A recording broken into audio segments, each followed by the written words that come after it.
आवाज की दुनिया के दोस्तों, स्वागत है आपका YouTube channel the account master में।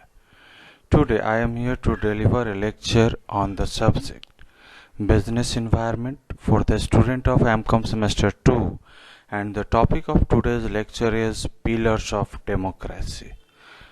It is the continuation part of political environment.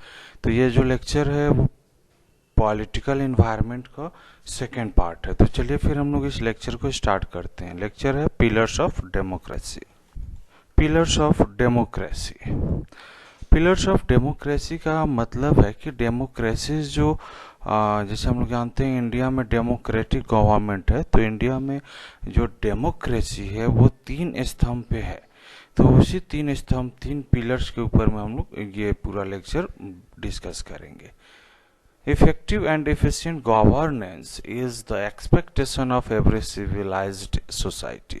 तो हर सोसाइटी चाहता है कि उनका जो गवर्नमेंट है या उनके ऊपर जो रूल कर रहा है वो इफिशियंट हो और इफेक्टिव हो। This role is performed by the government, which is one of the 4 essential element of the state. तो ये गुड गवर्नेंस जो है वो चौथा 4 एसेंशियल एलिमेंट में एक इम्पॉर्टेंट एलिमेंट है। No state is possible without a government which not only provide security to the people but also look after their basic needs and ensure their social economic development.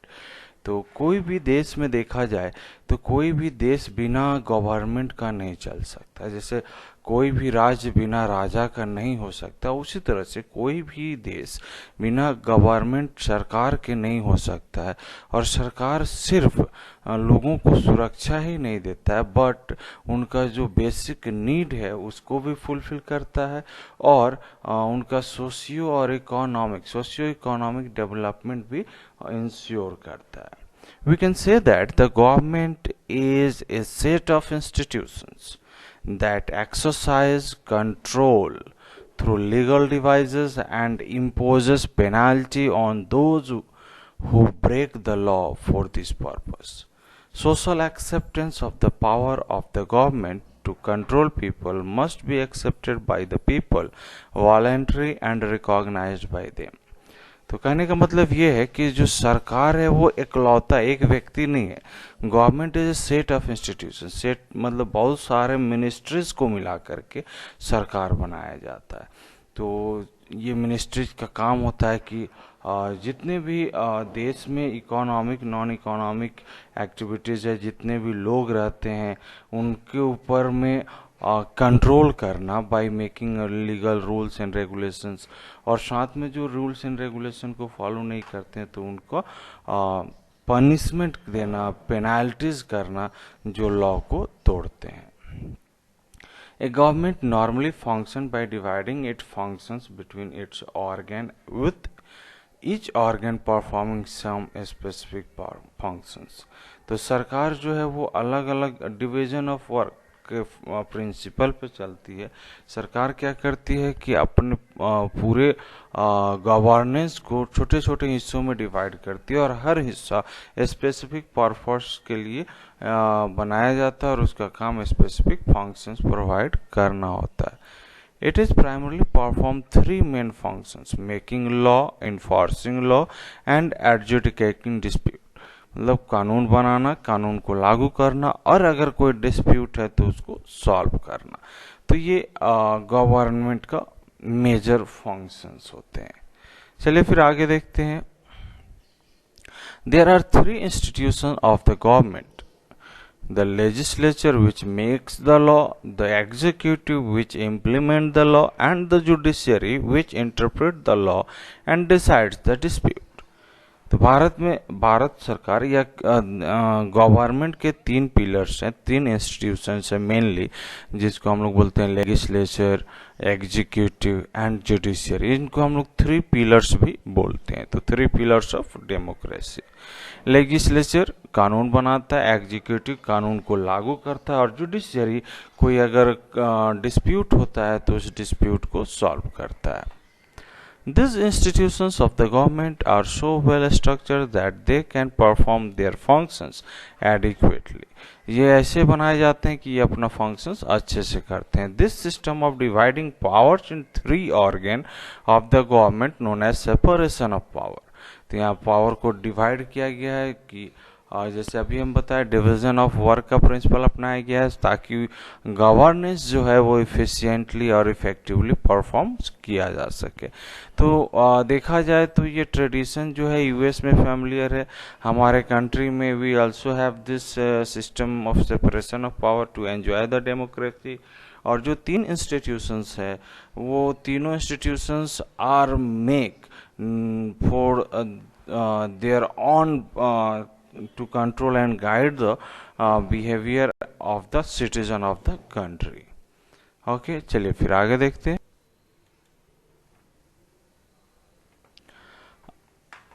आगे अगर देखा जाए तो इसमें हम लोग पहला पार्ट देखते हैं लेजिस्लेशन. लेजिस्लेशन मतलब जहाँ पे देखा जाए तो पॉलिटिकल पार्टीज होते हैं यानी कि technically known as the rule making department.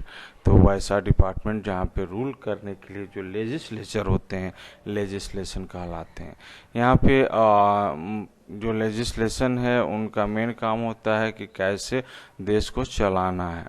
और रेगुलेशन जैसे हम लोग पिछले स्लाइड में देखा कि लेजिस्लेशन का मेन ऑब्जेक्टिव होता है to make rules and laws. तो लॉज बनाना इनका काम होता है. लॉज कैसे बनता है तो law are created by legislator is called legislation और स्टैट्यूटरी लॉ. लॉ कैसे बनाते हैं तो एक बिल ड्राफ्ट बनाया जाता है. ड्राफ्ट को पेश किया जाता है दोनों ग्रुप में और वहाँ से उस ड्राफ्ट को पास होने पे बिल बनता है और बिल को फाइनली प्रेसिडेंट का कंसेंट मिलता है. Then that bill becomes the law. Okay चलिए आगे देखते हैं. In parliamentary system of government the legislator is formally supreme and appoint as a member from its houses as the prime minister, which act as executive in the presidential system.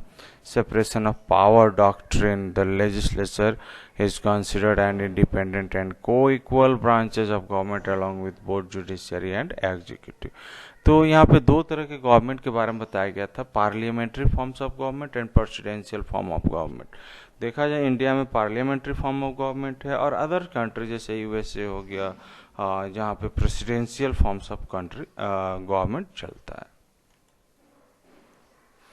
The constitution of India 26 जनवरी 1950 में लागू किया गया था.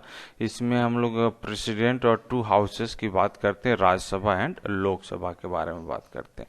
तो India में by कार्मुलर parliament का formation किया गया था जिसमें एक प्रेसिडेंट होगा और दो हाउसेस होंगे. एक को बोलेंगे काउंसिल ऑफ स्टेट और दूसरा को बोलेंगे हाउस ऑफ पीपल. तो राज्यसभा और लोकसभा. प्रेसिडेंट जो है president is the higher authority. President जो होते हैं उनका electoral college consisting of elected member of both houses, दोनों हाउस के लोग मिलकर प्रेसिडेंट को चुनाव करते हैं. और president constituent the part of parliament, he does not sit to participate in discussion either of the house. तो पार्लियामेंट का प्रेसिडेंट पार्ट होता है लेकिन वो पार्लियामेंट में नहीं बैठता है. There are certain constitutional functions which he has to perform with respect to parliament. तो प्रेसिडेंट का अपना रूल्स होता है, अपना पावर्स होता है. प्रेसिडेंट सम्मन कर सकता है टू हाउसेस को. तो ये सारे जो है वो सारा चीज़ देखा जाए तो प्रेसिडेंट का पावर है. और प्रेसिडेंट जैसे हम लोग जान रहे कि since 2017 Ramnath Kovind is the president और इससे पहले प्रणब मुखर्जी प्रेसिडेंट हुआ करते थे. चलिए टू हाउसेस ऑफ पार्लियामेंट, एक है काउंसिल ऑफ स्टेट जिसको राज्यसभा कहा जाता है और राज्यसभा में कम से 250 से ज़्यादा मेंबर नहीं हो सकते हैं, जिसमें 12 मेंबर जो होते हैं वो प्रेसिडेंट के द्वारा नॉमिनेटेड किया जाते हैं और उनको ऐसे व्यक्ति ही नॉमिनेट किया जाता है जो नॉलेजेबल और प्रैक्टिकल एक्सपीरियंस रखता हो regarding literature, science, art and social service. और रिमेनिंग सीट जो होते हैं वो वेरियस स्टेट्स और यूनियन टेरिटरी में एलोकेट होते हैं, वहाँ से वो लोग चुन करके आते हैं और total number of seat in Rajya Sabha is 245 including 12 member nominated by the president. जो रिप्रेजेंटेटिव ऑफ ईच स्टेट जो होते हैं वो इलेक्टेड मेंबर होते हैं लेजिस्लेटिव असेंबली को, जिसको हम MLA बोलते हैं, मेंबर ऑफ लेजिस्लेटिव असेंबली। तो इस तरह से मिनिमम एज मेंबर का 30 साल होना चाहिए और उनको हम लोग नॉमिनेट करते हैं और राज्यसभा में भेजते हैं। Lok Sabha houses of people, Lok Sabha दूसरा पार्ट ऑफ पार्लियामेंट है, दूसरा हाउस ऑफ पार्लियामेंट है जिसको हम लोग लोकसभा बोलते हैं। लोकसभा में 552 सीट है और 530 सीट जो है वो स्टेट को रिप्रेजेंट करते हैं और 20 सीट जो होता है यूनियन टेरिटरी को, और 2 मेंबर जो है एंग्लो इंडियन कम्युनिटी के होते हैं जो प्रेसिडेंट के द्वारा नॉमिनेट किए जाते हैं। लोकसभा हर 5 साल में लोकसभा का चुनाव होता है और वहाँ पे लोग चुन करके आते हैं और लोकसभा में हम लोग देखते हैं कि बिल पास होता है, बिल पास होने से राज्यसभा जाता है, राज्यसभा से फिर प्रेसिडेंट जाता है और प्रेसिडेंट से वो फाइनल लॉ बन जाता है। तो इंडिया का कॉन्स्टिट्यूशन 26 जनवरी 1950 को आया था और पहला जनरल इलेक्शन 1951-52 में किया गया था, जहां पर पार्लियामेंट 52 में आया था, सेकेंड लोकसभा 57 में, और अभी हम लोग चल रहे हैं 15वां लोकसभा जो 2009 में किया गया था, 16-14 में किया गया था और अभी 17th लोकसभा चल रहा है जो 2019 में किया गया था। ओके, चलिए आगे देखते हैं। प्रिसाइडिंग ऑफिसर, तो who is the presiding officer of the houses? तो each houses has its own presiding officer. तो दोनों हाउस का एक हेड ऑफ द हाउस होगा जिसको हम लोग स्पीकर भी बोलते हैं। तो in Lok Sabha both presiding officer the speaker and deputy speaker are elected from among its member के द्वारा के द्वारा चुनाव किया जाता है। राज्यसभा में vice president is the ex officio of chairman, he is elected by the member of electoral college consisting of the member of both houses of the parliament. तो इस तरह से देखा जाए तो प्रिसाइडिंग ऑफिसर का चुनाव किया जाता है। Leader of the houses, houses का लीडर कौन होता है? तो ईच हाउसेस, हर हाउस का एक लीडर होता है, जैसे प्राइम मिनिस्टर को हम लोग बोलते हैं prime minister, who is the leader of majority part in the Lok Sabha. Lok Sabha में जो मेजोरिटी, जिसका सीट ज़्यादा होता है, जो मेजोरिटी सीट लाता है उसको प्राइम मिनिस्टर बोलते हैं और वो prime minister is the leader of the Lok Sabha. In the case when the Prime Minister is not a member of Lok Sabha, he nominate a minister who is a member of Lok Sabha to be the leader in the House and House in the Lok Sabha। तो अगर prime minister जीता हुआ व्यक्ति नहीं है तो ऐसे case में वो किसी और मिनिस्टर को प्राइम मिनिस्टर बना सकता है, लीडर बना सकता है। ओके, और राज्यसभा में प्राइम मिनिस्टर अपॉइंट करता है। लीडर ऑफ ओपोजिशन, तो एक तो मेजोरिटी जो आया वो प्राइम मिनिस्टर बना और जो मेजोरिटी में नहीं आया तो उसको हम लोग लीडर, उसको हम लोग ओपोजिशन पार्टी बोलेंगे और ओपोजिशन पार्टी का अपना एक लीडर होगा known as leader of opposition. Session, जो हाउसेस है उनका मीटिंग होता है, मीटिंग को हम लोग सेशन बोलते हैं और मीटिंग तीन बार होता है और दो मीटिंग के बीच में जो गैप है वो 6 महीना से ज़्यादा नहीं होना चाहिए।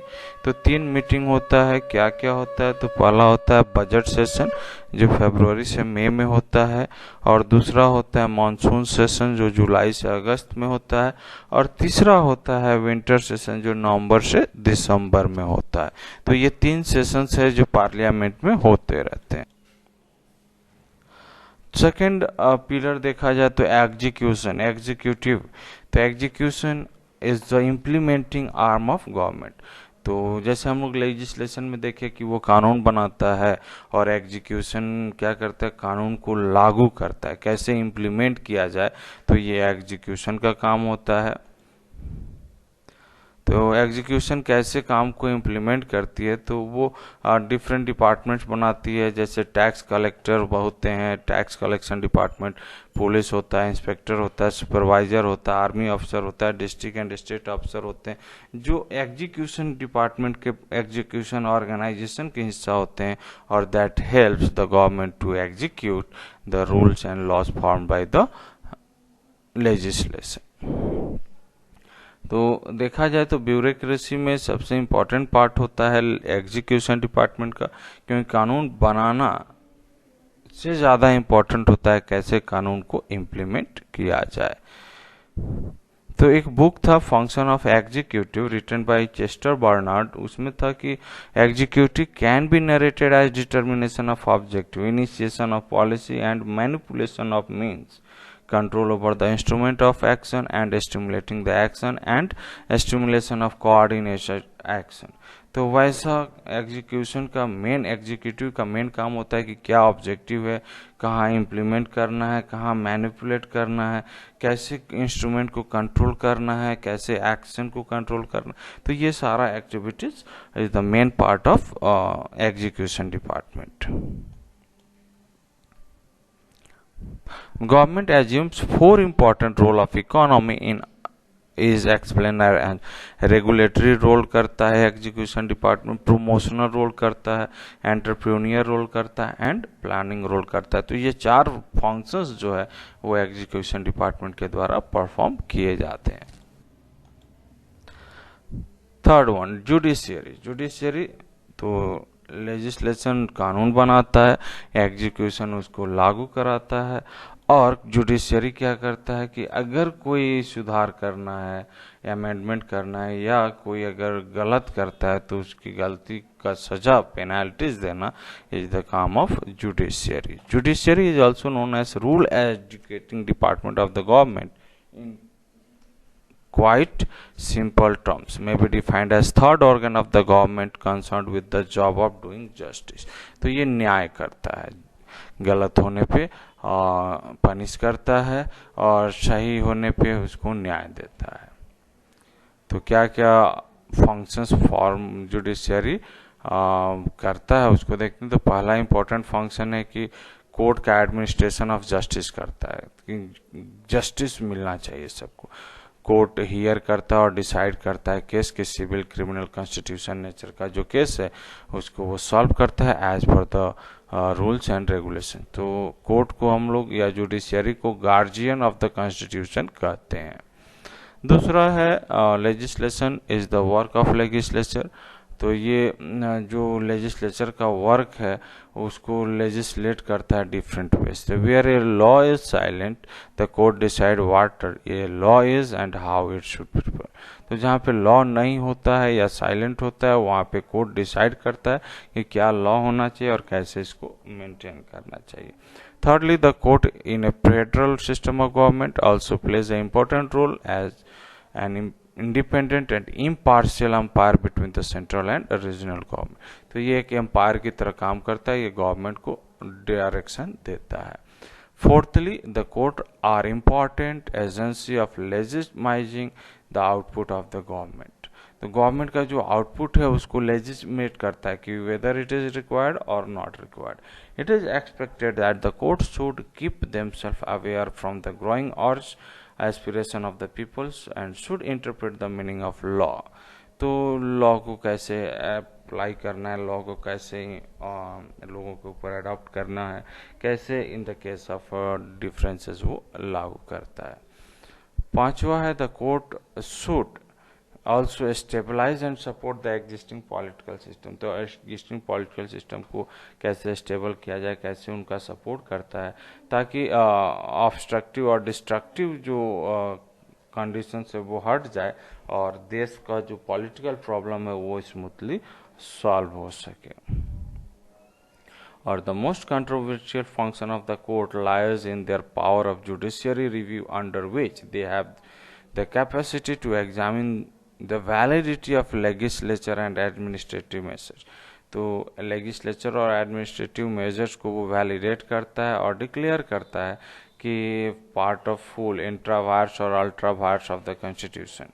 तो वो उनका जो राइट्स है वो इंट्रा वायर्स है, अल्ट्रा वायर्स मतलब अकॉर्डिंग टू द कॉन्स्टिट्यूशन है या not according to the constitution है, वो डिसाइड करता है. This power had its origin in the United State and also has its best form there. It is the second best example to be found in India. It is the weaker instance can be found in other countries like Italy, Australia and South Africa. तो intra wires and ultra vires of the constitution एक most important function है judiciary का. Okay, I hope this lecture clears all important elements regarding the political environment and the pillars of democracy. Thanking you. Be happy and make someone happy. Have a great day.